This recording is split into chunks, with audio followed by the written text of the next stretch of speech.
of the Senate has already gagged senators not to comment on this, so Beatrice Elachi, you'll be excused from this one. But you can decide to what level you would want to to contribute. But yesterday, of course, Senate held its first session at the plenary where the governor appeared, and he defended himself against the accusation. Of course, he claims that it has a lot to do with politics. Of course, there's the Auditor General's report. We know the issues raised by the Auditor General, but we also cannot deny the fact that there's a lot of politics that comes into play. Today we do have a member of parliament from Nyeri County, and we saw members of parliament actually storm the governor's office last week on Monday and demand that he actually pulls down the flag, and so definitely there is politics. The governor himself accuses a former a Nyeri politician, not currently in parliament, but a former politician of actually orchestrating all these things. There's a lot to do with the succession politics in Nyeri. How much of it is about politics? How much of it is about the real issues? I think much of it is about the real issues. We've been through this run around in Nyeri all the time. Our governor has made that former politician an answer for everything.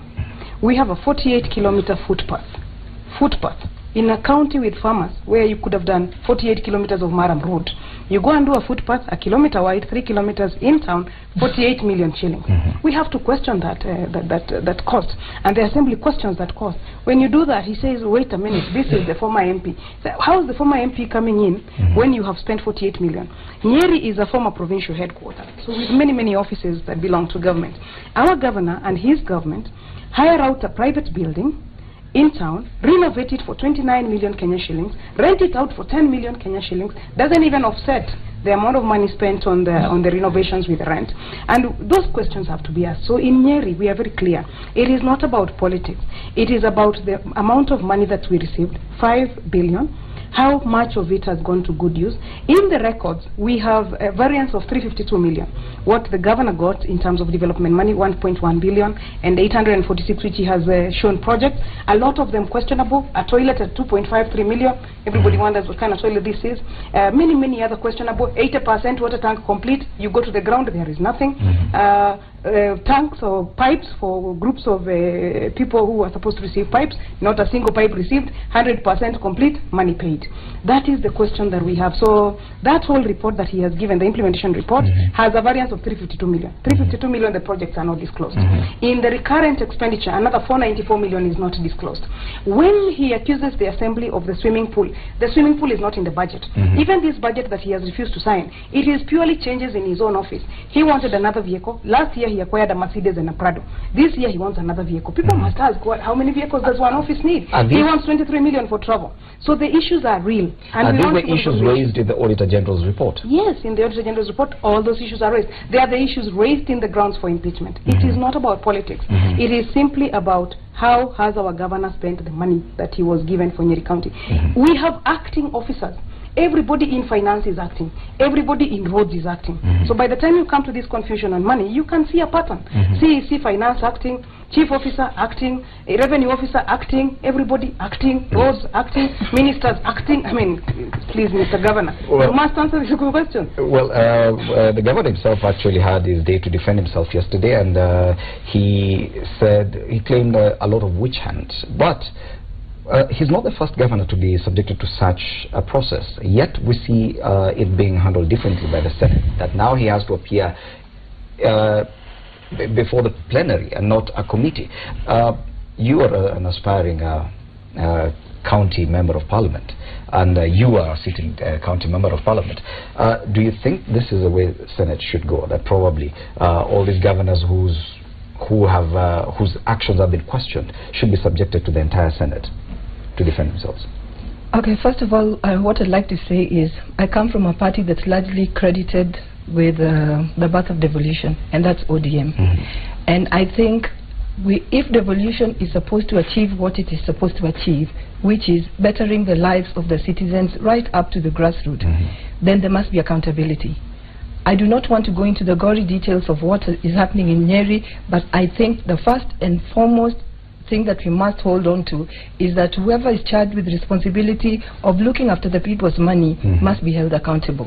So I think it is right that he explains, he's given an opportunity to explain and an opportunity to defend himself, so that we see that the money does not go to waste and is used for what it's intended for. In terms of how the Senate has decided to deal with the Nyeri governor's issue, I think it's also important that the Senate comes out in the open and explains why they've decided to go this way, as opposed to how they did it through committees in the, so that in everybody's mind it's clear that there's nothing hidden or there's no witch hunt. They must come out clear so that we just know that reasons why they chose to go into the plenary as opposed to dealing with the committee. Yes, because it does appear, and we may be excused, some of us, for actually seeing like the governor is being treated unfairly. How do you subject him to the entire Senate to defend himself against 60-something members, if at all they would all show up in one sitting, because I know they don't, but if at all they did, it would appear unfair, as opposed to having a committee of 11 members and the governor going to present his documents and the reports there. Don't you think it appears like a lynch mob of some sort? Well, first of all, I'd like to say that, you respect houses. Houses are run by, of course, standing orders, but resolutions of houses.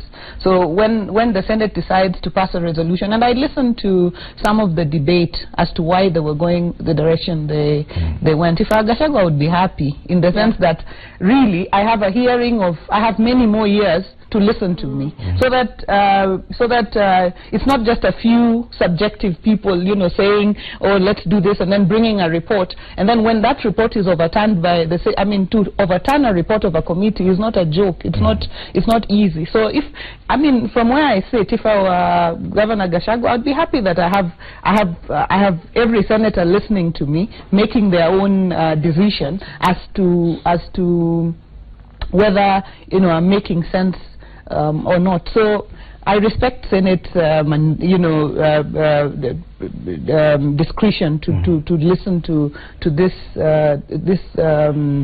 petition, whichever which way. But and when they debated, they said there's been a lot of questions around this 11-member committee. Have they been compromised? And I think what Senate was trying to do is to get out of that space of people saying you've been compromised. That is why you have this report, whichever way that goes. And this was so critical, because you hear the issues Governor Gachangua is raising is that he's being followed. This is witch hunt. If he's not minor, then it's Kanini Kega or my sister Nyokabi here, or so he's saying he's being witch hunted. So if the whole Senate listens to him, they can be able to get about it. But what I'd like to say is I've listened to my sister Honorable Nyokabi really list out these issues of how 352 million cannot be accounted for. And these same standards, can they be applied to the national government? This is where from where I sit. When we say, for example, the Auditor General says 200 billion Eurobond cash cannot be traced. We are here splitting 352 million, but now 200 billion. If you were to bring that topic here, let's talk about the 200 billion that the Auditor General is saying is missing. The Eurobond money cannot be traced. I tell you, my Jubilee colleague would say, no, that, So I think that there needs to be no double standards. The same way we focus on devolved government is the same way we must focus on the national government. And I tend to think that the problem... Let me just come in and say why we went to have the plenary. The standing orders gives Senate two options. You can go through a committee or you can do a plenary. And I think that's why Gachangua, after the members rejected, then they subjected him to plenary, which is also good, because by the time we are now closing this Senate, for the next Senate to come in, they will have seen both options, and going forward they will feel which is the best option in terms of when you come to impeachment to deal with the matter. So it's a good thing, so that we look at both, and then going forward they can choose what's best for the institution of Senate, so that you make something look more credible. In terms of the issues of the resources, I think the best in everyone, and it is unfortunate, because even me, I'm going to be a member of Parliament, and I'll be subjected on my CDF at one point. Therefore, anyone who is using public resources, anyone, ask yourself, what do I normally do with my public resources? The resources I receive from government, that are taxpayers' money. In the end, what type of projects do I do? Because even us ourselves, we will be questioned one time going forward. The next report that comes in, I know even my 47 women will be looking at their other women and asking, why didn't we sit down somewhere and agree on, so that we have a uniform project? Because I went somewhere and I was told a classroom that was built with 6 million, but I wouldn't say by where. Yes. And it's a woman. I said, now this one is not a right woman also. Yes. So we have to be very careful as we move forward. Yes. Anyone who touches public resources. And probably that's an applause to the Nyeri County, that because I know some of these problems are also in other counties, but probably they've not just come out. So because we would like to understand the role of the members of the National Assembly at the county level, because we saw the MPs in Nyeri County really come out, and there's Kabando, Kanini Kega, yourself, and I think 2 other MPs, including the Odaya Member of Parliament. What role do you feel you should play at the county level? I think it's been said that the devolution doesn't quite give the members of the National Assembly a clear role at their counties. I think as we continue to entrench devolution, there are gaps. There was a bill by Senator Sang that was supposed to cure that. There must be a development forum for all members of all elected leaders, as it were. And it's been very sad. Law, at the time of the Constitution, they assumed that this would come naturally. But what we are realizing in Kenya, there's nothing natural. We have to write, I mean, we almost have to write, breathe in, breathe out. That is our style. You know, otherwise, nobody's going to period. Even this equal close you raised earlier, it should be natural that a man and a woman should share their, it is not natural. So the same thing with the devolution. It was assumed that the members of the National Assembly and their governor and their senator would find value, especially to discuss development. And I agree with what Honorable Gladys is saying, that it is true we have a lot of money getting lost at the national level, and we must pay attention to it. But let me tell you, it's a lot more painful when it gets lost at the doorstep. It has already survived, has come from Nairobi, the little that has come from Nairobi. Especially we in Nyeri are receiving very little of it. The formula doesn't even favor us. The formula disfavors us. Little money comes to us. We have needs here. We have health centers. We have schools. Our governor hasn't employed ECD teachers. Polytechnic, every time you go to church, another ECD teacher finds you. Every time you go to church, another polytechnic teacher finds you. So at the local level, it's a lot more painful than maybe the Kenya generally losing 200 billion. Let me tell you, if you lose $1 billion in your county, that's really, really painful. And so we have to pay attention. So for Nyeri, what happened with the members of parliament? Our governor organized whipping, serious whipping of the members of the county assembly. When they started asking questions, it was all over in the news. Goons were hired to go and whip county assembly members. Not the kind of whip that not that whipping of this one, the Bible one, the biblical whipping. And it was very sad. So the members of the county assembly were whipped. At the time, they didn't even have an impeachment motion. They were just discussing. They were asking questions about this money. Then after the whipping, the members of the county assembly found grounds upon which then they could have an impeachment motion. You do remember that they spent the night in the assembly. And we all agreed, because we know our governor, they would have been whipped again. That morning, they wouldn't even have made it to the chamber. So they decided to sleep in the chamber to wait for the motion the following day. One of the MCAs has a 2-month baby, slept with a 2-month baby in the chamber. What does our governor say all the time? This is about this other politician. How do people sacrifice to spend the night in the chamber because they've been paid? How much money can you pay a mother to sleep with a 2-month-old baby? When that came to the attention of the members of parliament, we went down to Nyeri and we had them on the issues. So what are the issues? What are the grounds? And we were convinced that these grounds are enough. And because we don't want our governor to whip them, we've got a really good mother in Nyeri, you know, Mary Wamboi is our mother. If you whip Mary Wamboi, I don't know what to be, you know, heavens will fall on you. So because Mary Wamboi can't be whipped, and the Kabando can't be whipped, and we can't be whipped as members of the National Assembly, that's when we went down to assist the county assembly members to bring up this motion, to bring up the questions. And nobody hates a governor. All we want our governor to do is address the issues of money. And all other governors should be put on the stand, address the issues of money. We have grass that costs 7 million. You know, really, these questions must be asked. Why would you pay 7 million for grass in a county that needs roads, in a county that needs a health center? A good working water dam is about 8 million Kenya shillings. 8 million Kenya shillings, you put a water dam that is going to serve so many residents with water. If that money is not spent well, I want to tell Kenyans, you are losing a lot. We are going to lag so far behind in education and then all other things. The classrooms she was talking about, a good classroom, 600,000. You have a good classroom complete with the lights. We put up many of those classrooms. Our transition rate to 100% secondary is achieved. Many of those governors spend 2 million on a classroom ECD, spend 3 million on a classroom ECD. The country lags behind. Yes. So I'm happy. We in Nyeri, you know, at the county of Dedan Kimathi, we have championed things in this country. I'm glad even with this Senate hearing, we are the first county to be tested. The county assembly is feeling justified and vilified, you know, justified in terms of the process. It is open to everybody. We were also afraid that money would change hands. We don't see how now 67 senators would receive money. I guess, you know, 67 senators would be a bit too many quite a number. to pay. And indeed, questions must be asked. Let me just say this. I like what you asked about the role of the county representatives, especially the county woman rep and the senator within a county government. These are representatives that have actually been elected by the people. That is your constituency. Yes, that is your constituency.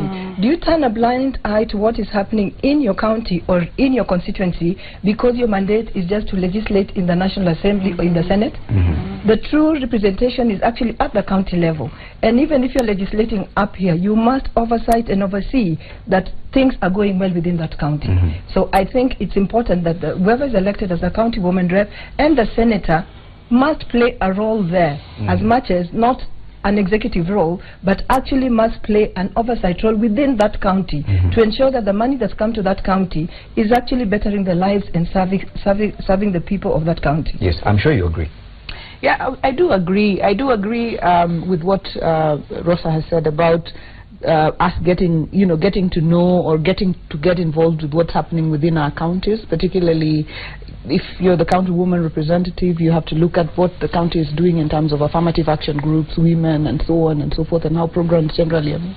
I think senators have a direct role provided for by the Constitution in terms of their oversight at this level, and also, I mean, their role at the county is very well outlined. But I want to also agree with what Honorable Nyakabi was saying around, if it's not written, it really doesn't happen. You know, that is why I think the law that Senator Sang introduced around the County Development Board was a very useful law, because all of us could sit around the table and put whatever resources we have on the table, so that we all know that this is happening here, this is happening here, this is happening here, this is so what cripples you from actually doing this work is many times you have no information.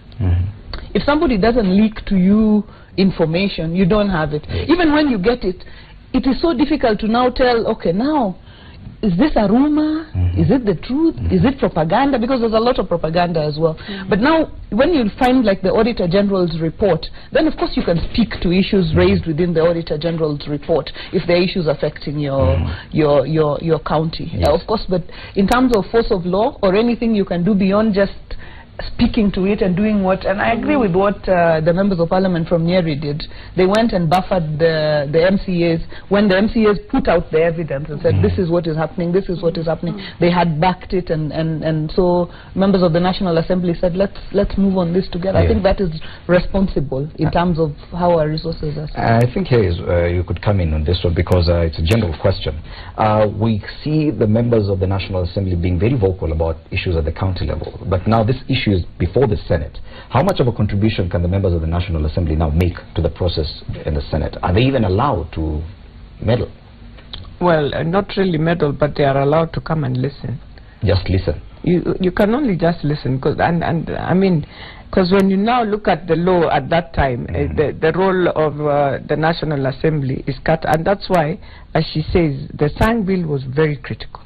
Critical because you would have sat down before even, most of these things would never have ended up coming back to Senate or where, because you are able to question there and there and to agree. If you have X money and we have X money, as we are going to do dam, and therefore you as a governor cannot go back and say you're doing dam. You as a governor, we want you to do this big project that takes care of all the constituencies within our county. But you see now today, you find some of the budgets of the counties have had to go the same way CDF does its budget, that you have to go to this ward and this, because everyone wants to fill. But if any of the governors would have appreciated that I have a woman rep and I have a member of parliament and every member of parliament has 100 million, and therefore if I have 12 constituencies, you have another serious 1 billion roving, but it is, you wonder what it is doing on top on what you have.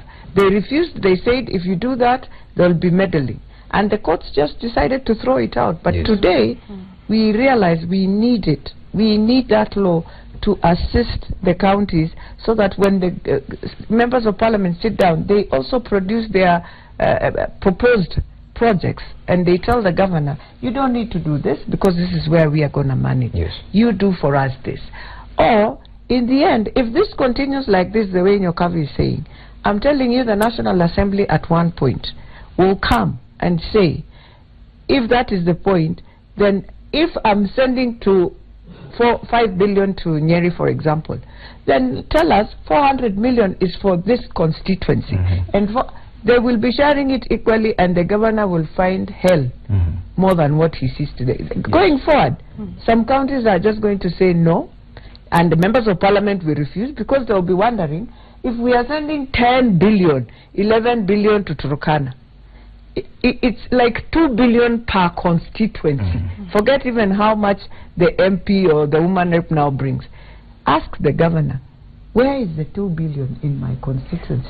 But I must say this, I don't think there's any law barring a county women rep or a senator from going to have a chat with the governor and to question that governor. But what about the role, for example, she has raised an issue, but she has no way of presenting her issue directly to the Senate. No, what I'm saying, it doesn't have to wait until the time of impeachment.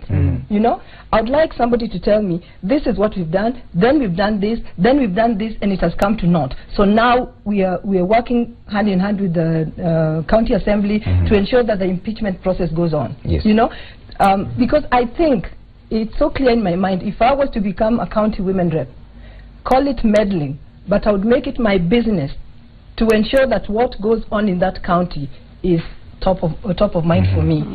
I don't have to fight with the governor, but I will make it my business to question and to query anything or any process that I don't think is going right. Well, you know, so that by the time it comes to impeachment, I know it can cause conflict, but that is my number one job, and it doesn't matter if it causes conflict. Is it doable? I think it's easier said. From where I sit, of course it will cause conflict. Yes, it will. You know, having a chat with the governor is easy. You will just go in, you'll chat, and then you just chat. Chatting is just chatting. No, you chat with the purpose. You know, you will say, okay, Governor, what are you doing in terms of this? They'll say, we are doing this. You know, we are doing this. We have this program. What you will even tell you, let me send you the CCs. Governor, this 352 million, why is this happening? Then they will tell you, what role do you have to oversight us? And they'll throw you out. And it will just be conflict after conflict.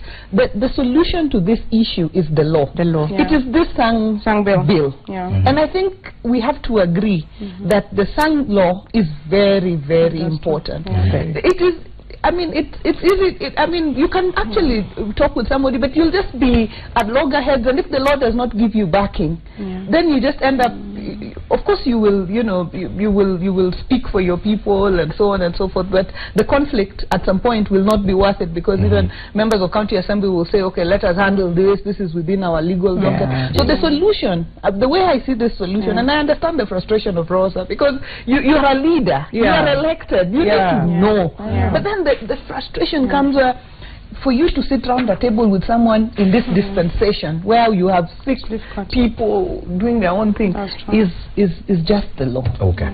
But let me just quickly add some. Give you a chance to wrap up, because we need to move on. Time is almost up. Just quickly. There's a new law also on access to information. You won't believe how difficult it is to access just documents. Even when you are a county women rep, just accessing the budget, even through the county assembly. You won't believe how difficult that is. Even through the county assembly? Even through the county assembly. So that now, I personally moved that law on access to information, so that you can actually request for documents, which then enable you to look at the issues that you want to. But you won't believe, I mean, it looks very rosy on the outside. You will be shocked on the inside. It is difficult. It's terrible. Okay, so the consensus is that there is probably a loophole in law, and probably need more legislation. You say there's already a bill in the pipeline? No, it passed. It was but then it was rejected by the court. Yeah. It passed through Senate and the National Assembly because everybody agreed we need a table to sit round. Actually, the county women rep was, I think, the vice chair, and the senator was the chair. Duplication. I think we need that law. Let's move on to another story.